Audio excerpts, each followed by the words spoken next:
ever thought about why you spend money the way you do, or why you think about money the way you do, why you have certain lifestyle and certain mindset towards money, or why some people are more frugal and some people are more flamboyant and they just spend like loud spenders, all of that?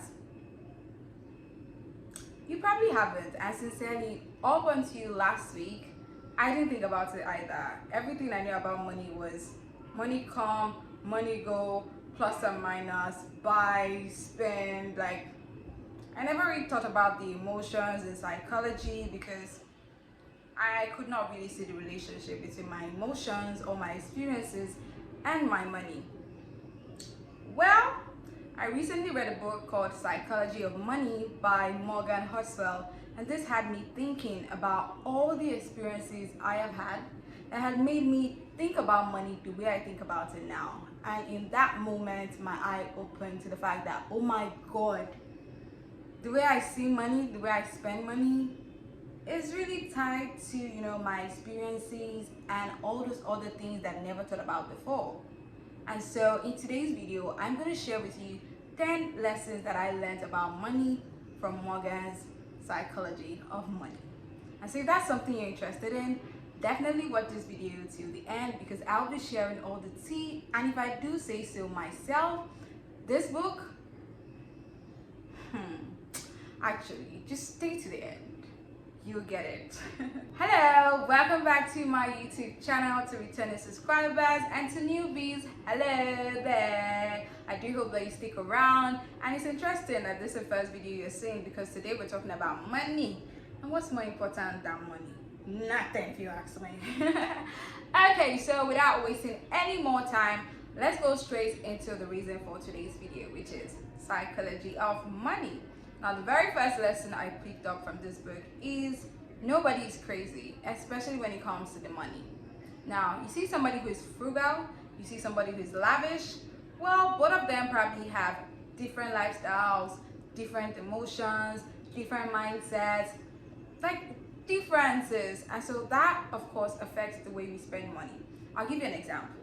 Somebody who is probably from a home where they never had to struggle about money, you won't be surprised if that person is really just a loud spender because they got it and they know how to spend it. Whereas somebody who has had to struggle is scared of spending because they're like, hey, I know what can happen to me if this money finishes.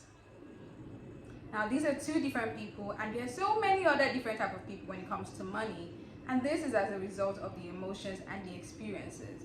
And the peculiar thing for me about this is the fact that it has made me sit back and think about what are the emotions behind how I spend money. What's the mindset? And anyone that is bad, I pay attention to try to stop it, drop it, because some of these habits that we pick up, they're not very healthy money habits and they could affect us in the long run. Number two thing that I learned is the power of luck and risk when it comes to your money. Now, I think that this one allows me to give myself grace because a lot of times the difference between somebody who is high up here and somebody who is here is luck. And some people might call it favor, some people call it grace. I don't know what Muslims call it, but basically certain people believe in luck and grace and favor, and all of these things, they play a huge factor. Because sometimes you see somebody who just starts a job today and they get promoted tomorrow and like everything just seems to be working out for them. It's not because the next person isn't hardworking. And sincerely, when we look around us, there are certain people who are very, very, very hardworking. But somehow, luck is not just on their favor or on their side, and things just go haywire. So yes, you need to remember that even in all your saving and investing and spending, luck still has a part to play in it. So in all your doings, be kind to yourself because there are certain things that you cannot control. So focus on the ones that you can control, or at least that's what I'm telling myself. I'm going to focus on things that I can control, and the things that I cannot control, I'm going to leave it to God. God, I beg, and I hand that day, just take over. Because I can't be stressing, right? I can't be stressing, and I can't kill my, it. Okay, number three thing is the importance of saving. In the world today, a lot of us talk about investing, real estate, trying to double our money, all of that, which is good. But in the book, Morgan talks about the fact that, see, while all of these things are good, investing is good, the most important thing is to save. And not just save because, oh, I want to save to buy a car, I want to buy a house, I want to do this, I want to do that. Just save for saving's sake. Like, just save, just put money aside, because you never know what's going to happen. Remember I talked about luck and risk before? Well, sometimes it's risk. Like, you do something and it just fails for no goddamn reason. Like, you cannot even explain. I mean, there's been people who invested money and unfortunately for them, probably stock crashed. Look at the Bitcoin story. Like, Bitcoin was going up and all of a sudden it crashed. Now, who do we blame for that? So sometimes luck is just not on our favor or on our side. And so what saves us at those moments or in those times, those are our savings. Like, when you have good savings, when you have money set aside, then when things like that happen, you have something to fall back on. So you see, make sure that you're saving. Invest, take risk, but make sure that you're saving, because your savings, like somebody said on Twitter, it's gonna come and save you one day. Hey. Okay, now number 4 lesson is the power of compounding. I've heard this a number of times, and I think it's one of the lessons that most financial people teach, which is the power of compounding. Somebody who starts investing or saving at the age of 20 and probably at the age of 40 they're able to retire. Now they've had 20 years for their money to grow, to breed, to just get bigger. Whereas somebody who started at the age of 30 has just about 10 years, and so their money doesn't really have that much of a power like it would have had if they had started years ago. So basically, Morgan reinstates what we already know, which is the power of compounding. The 5th lesson is learning when enough is enough. Yes, that's probably going to be the hardest for us, because who doesn't want more money? I want more money. But Morgan says, hold up. As much as we want more money, we're not going to be able to make all the money in the world. So what we got to do, we got to know when enough is enough, because if not, then greed is going to be the case. And he gave example of people who had made money, but then they lost the money. Why? Because they didn't know when enough was enough. And because of that, they did things that were illegal, and they lost reputation, they lost money, and they came from here down. And so to avoid that being the case for us, he's like, learn when enough is enough. When you have enough, you have probably $1 million in your account, then live within your means. Make all the money that you can, but make sure that you know when enough is enough. You don't want to be falling off the cliff simply because you didn't know when to stop, right? I mean, I know that I don't want that for myself. So yes, learn to say, I've had enough and I'm not going to try anymore. The 6th lesson teaches us about making wealth and staying wealthy. Yes, these are 2 different things. Sometimes we're able to make wealth, but are we able to stay wealthy? Now the goal should be not just to make wealth, but to make sure that we stay wealthy. You know how people say, oh, he who has money today might not have money tomorrow. It's true, but that's because the person probably knew how to make wealth, but they did not know how to stay wealthy.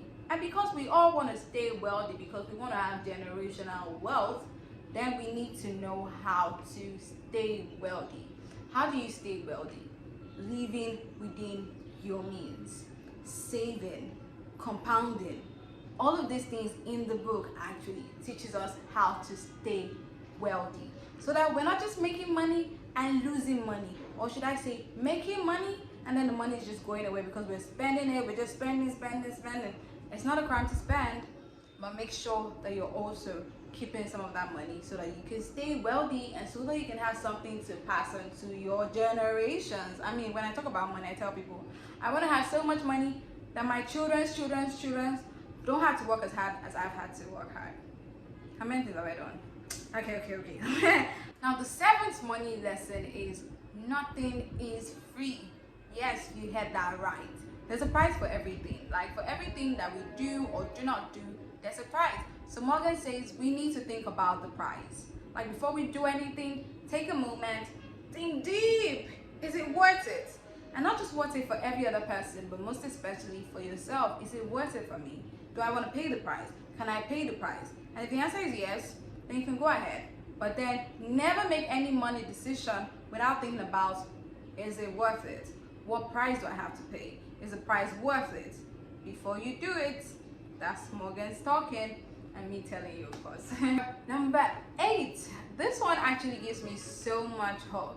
Morgan talks about the fact that you can be wrong all the time and be right one time, and that one time will make all the difference for you. Like, this one actually gives me hope, especially as a content creator. You know how, oh, I'm making so much content, and then I have all this content that have 1 view, 10 views, 20 views, 50 views.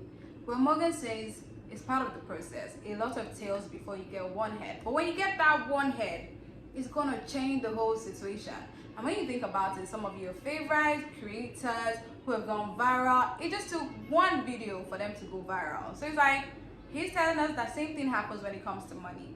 You might fail 1,000 times, but that doesn't mean you're not going to get back up. So the beauty of this is to learn that regardless of how many times we fall and fail, we learn to bounce back, because we just need one win, typically one win, for our stories to change.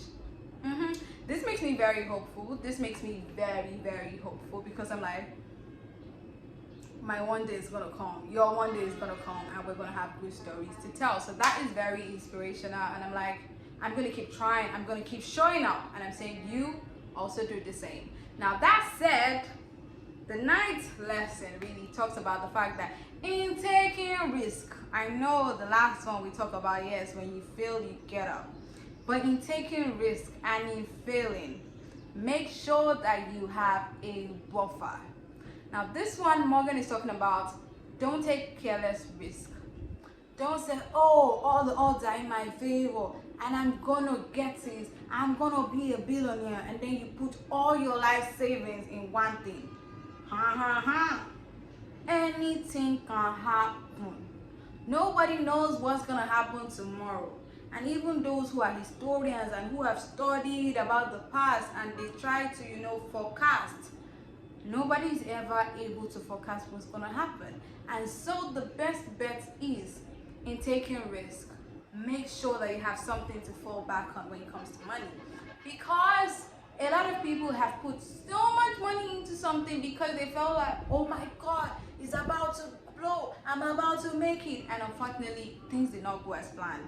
So Morgan says, even if the chances are 0.05 that you're going to fail, still save, still have a buffer, because that 0.05% might be all you need for all the money you have to go. So make sure that you have a buffer. Make sure that every risk that you're taking, you still have something to fall back on, because that's the only way you'll be able to bounce back faster. Because if you put all your money in something and then everything goes away, it will take a very, very, very, very long time for you to get back up. And we don't want that, do we?